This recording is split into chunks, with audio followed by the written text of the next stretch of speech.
Bonjour à toutes et à tous, bienvenue dans votre podcast Francisation réussie avec Annie.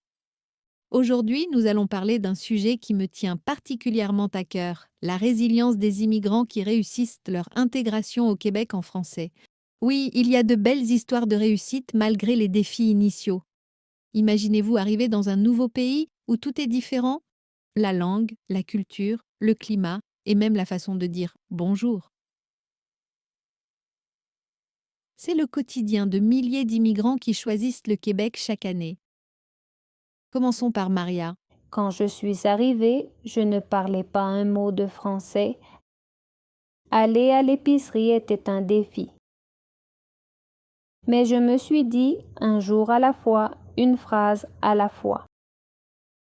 Je vous partage les stratégies gagnantes qui aident tous mes apprenants à progresser. Ils écoutent la radio québécoise. Ils regardent la télévision en français comme Ahmed. J'ai commencé par regarder l'émission Tout le monde en parle avec des sous-titres. Au début, je ne comprenais rien. Après 6 mois, j'ai réussi à faire rire mes collègues avec une blague en français. Ce jour-là, j'ai compris que je commençais vraiment à m'intégrer. C'est super, Ahmed. C'est ce que je dis souvent, il faut se lancer. N'ayez pas peur de faire des erreurs. Nous sommes très patients et nous apprécions les efforts que vous faites pour parler français. D'autres participent aux activités communautaires. Ils osent parler même avec des erreurs.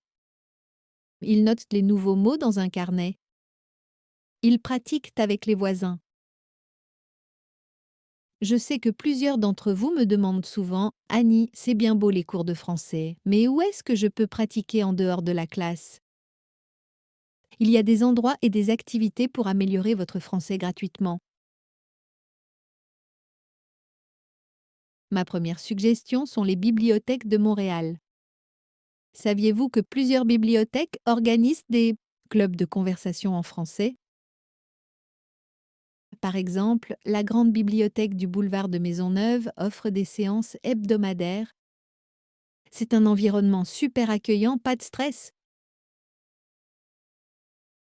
Deuxième option très intéressante sont les cafés langues, qui organisent régulièrement des soirées d'échange linguistique.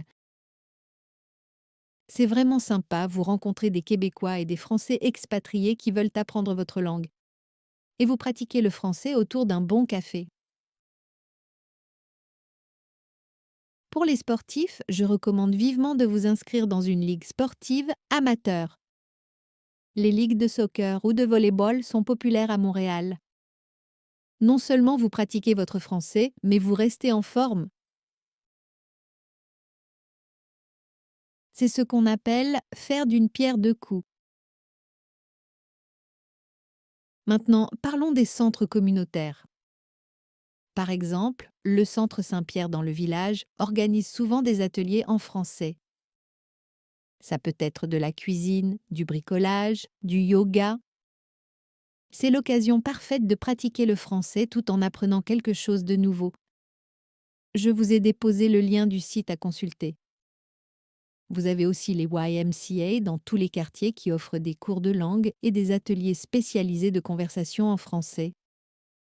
Il y a du soutien pour la recherche d'emploi en français, de l'aide pour remplir des documents officiels, de l'information sur les services gouvernementaux. Au YMCA, j'ai trouvé plus qu'une école de langue. C'est une vraie communauté d'entraide. Pour les amateurs de culture, je ne peux pas ne pas mentionner les maisons de la culture.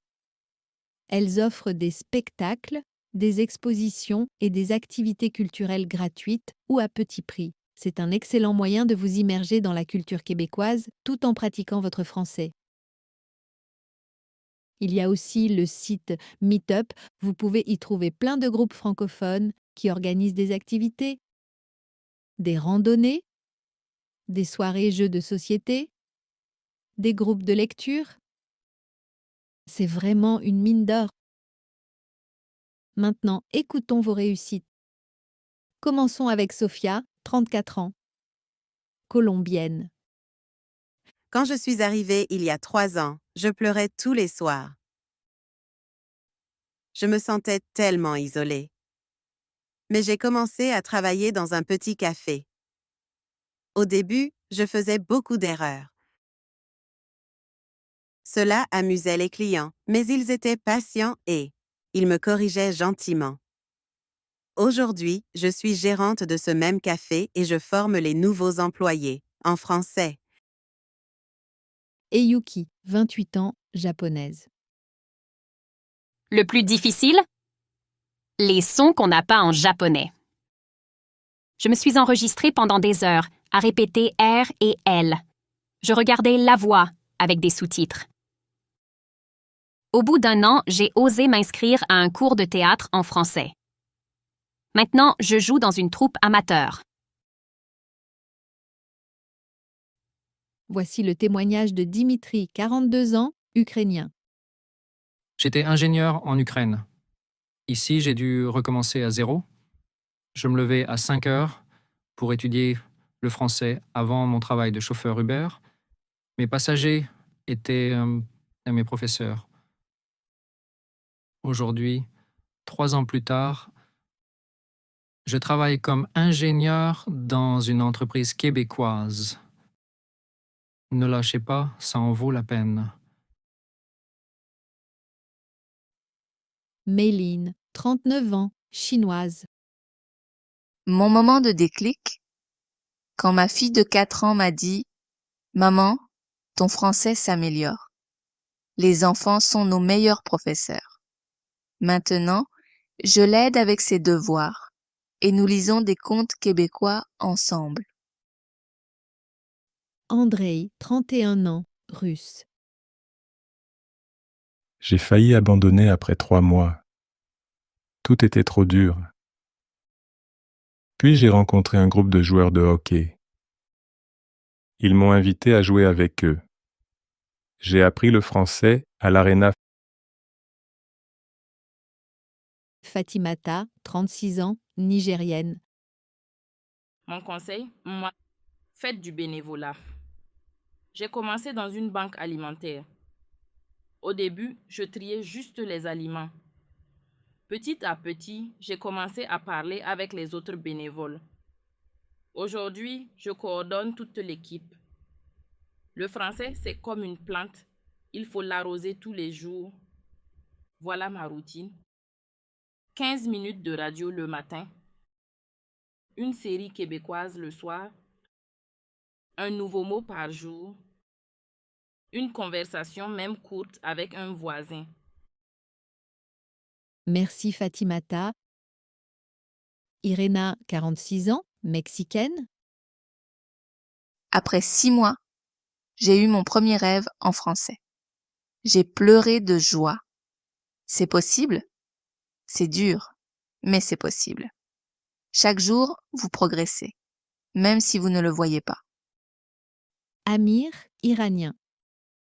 J'ai collé des post-it partout dans mon appartement avec les mots en français.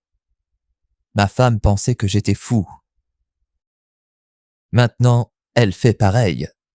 Surtout aujourd'hui, je peux aider mes enfants avec leurs devoirs en français. C'est ma plus grande fierté. À tous ceux qui commencent leur parcours d'apprentissage du français, rappelez-vous que chaque immigrant qui parle maintenant le français a commencé par une première phrase, un premier mot. Les petites victoires qui témoigneront de votre progression seront votre premier rendez-vous médical en français, votre premier entretien d'embauche réussi, votre première blague comprise, votre premier ami québécois, et bien plus. Ces témoignages vous montrent que chaque parcours est unique et que la persévérance paie toujours, comme dit le proverbe québécois. Petit train va loin. Vous aussi. Vous réussirez aussi? N'oubliez jamais que derrière chaque immigrant qui parle français, il y a eu des moments de doute, des larmes, mais surtout beaucoup de détermination et de discipline. Soyez consistant.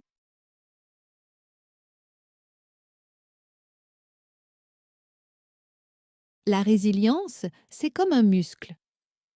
Plus on l'exerce, plus elle se renforce. Le chemin peut sembler long, mais chaque pas compte. Votre persévérance d'aujourd'hui sera votre fierté de demain. Merci de choisir de pratiquer votre français avec moi et à la semaine prochaine. Et comme toujours, je vous souhaite le plus beau des succès dans votre intégration en français. Ne lâchez surtout pas.